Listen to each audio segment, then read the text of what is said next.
Here's the truth nobody tells new riders. A motorcycle doesn't just wear out, it gets quietly ruined. I've seen engines with barely 40,000 miles that sounded like they were begging for mercy, and I've seen bikes with numbers so high they shouldn't exist anymore, still starting on the first press. One of them had crossed 400,000 miles without a single major repair. Same engine, same transmission, still rolling. The difference wasn't luck, it wasn't brand, it wasn't magic, it was habits. Small ones, boring ones, the kind most riders ignore until it's too late. And once you understand how these habits stack on top of each other, you start seeing motorcycles differently. Because hitting 400k miles isn't about doing one big thing right, it's about never doing 100 small things wrong. And the first habit starts before the bike even moves an inch. But to understand why that matters so much, we need to talk about what cold engines actually go through. The biggest damage your engine ever takes happens in the first 2 minutes. Not at redline, not on the highway, right after startup. When metal is cold, tolerances are tight, oil is thick, parts haven't expanded yet, and when you start the bike and immediately take off like you're late for work, those dry surfaces scrape against each other thousands of times per second. That damage doesn't feel dramatic. You won't hear a bang, you won't see smoke, but it adds up quietly, mile after mile. High mileage riders treat warm-up like a ritual. Start the engine, let it idle for half a minute, then ride gently, low RPMs, no sudden throttle, just letting oil circulate and temperatures stabilize. One mechanic explained it like this: every hard cold start steals a little bit of your engine's future, and once that future is gone, you don't get it back. But warming up alone won't save an engine that's slowly choking itself from the inside. That problem comes down to something even more basic: oil. Oil is the difference between parts gliding and parts grinding, and most riders stretch oil changes way too far. They think mileage is the only factor, but oil doesn't just break down from distance, it breaks down from heat, from stop-and-go traffic, from high RPMs, from short rides where moisture never burns off. Dirty oil turns into liquid sandpaper. It clogs passages, starves bearings, eats away at tolerances that engines rely on to survive long-term. High-mileage riders change oil before it looks dirty. They use motorcycle-rated oil, and they never treat oil changes as optional. One bad oil choice can ruin a clutch. One skipped change can scar an engine permanently. Oil is cheap. Engines aren't. But even perfect oil won't help if power isn't being transferred smoothly to the wheel. That's where most bikes lose efficiency long before the engine ever does, and it usually starts with something spinning right below your feet. Chains don't fail loudly, they fail suddenly. A dry or misaligned chain doesn't just wear itself out, it chews through sprockets, steals horsepower, adds shock loads to the transmission every time you roll on the throttle. High-mileage riders check their chain constantly, not once a month, not when it squeaks, constantly. Clean it, lube it, check slack. 10 minutes of attention can save thousands of miles of wear. And they always lube after riding when the chain is warm, so the lubricant actually gets inside instead of sitting on the surface. I've seen riders stranded because their chain snapped without warning, and I've seen riders hit insane mileage on the original drivetrain because they treated that chain like a lifeline. But there's another way engines slowly destroy themselves that most people never notice until performance drops hard. It's how they breathe. An engine is just an air pump. If it can't breathe, everything suffers.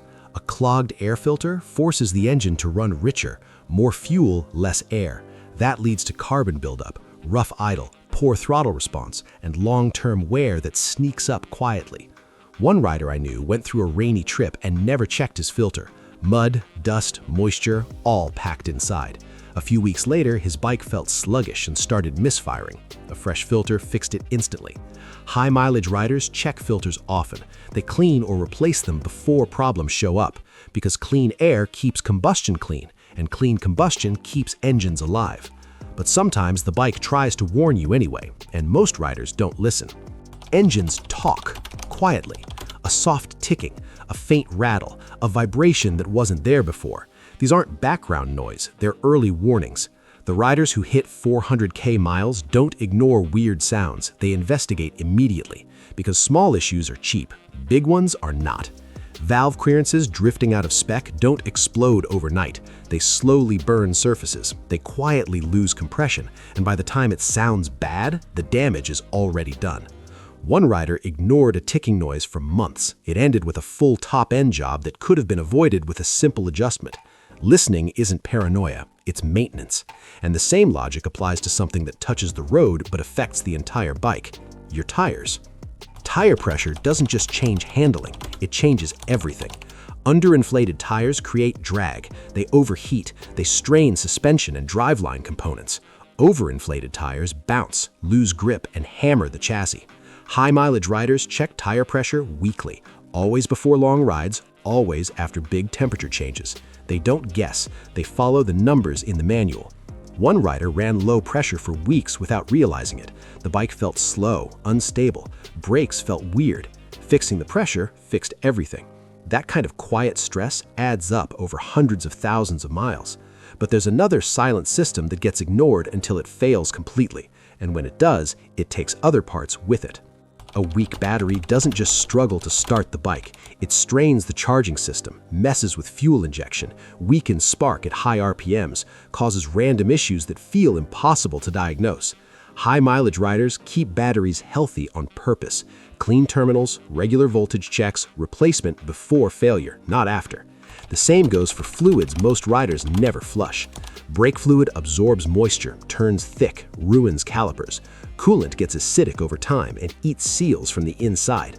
Riders chasing high mileage flush fluids on schedule, not when something breaks, before it ever gets the chance. Because 400k mile bikes aren't reactive, they're preventative. And that mindset extends to the most fragile part of the engine. Valves don't forgive neglect. Too tight, they burn. Too loose, they hammer themselves apart, and you often won't notice until compression drops or power disappears. Manufacturers set valve check intervals for a reason. Riders who ignore them are gambling with their engine's future. High-mileage riders either check valves themselves or pay someone who knows what they're doing. They don't wait for symptoms, because symptoms mean damage is already happening.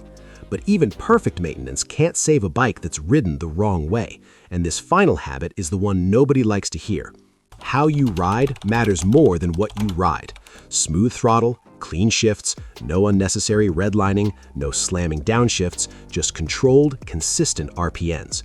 I know a rider with over 300,000 miles on a mid-size bike. Same engine, same transmission. He rides like the bike is made of glass. Gentle inputs, perfect timing, calm throttle. That smoothness reduces heat, reduces shock loads everywhere.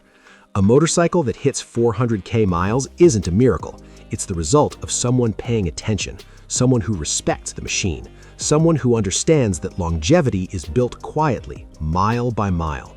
There's no secret mod, no special brand, no shortcut, just habits. And if you start building them now, your bike might outlast every expectation you ever had for it.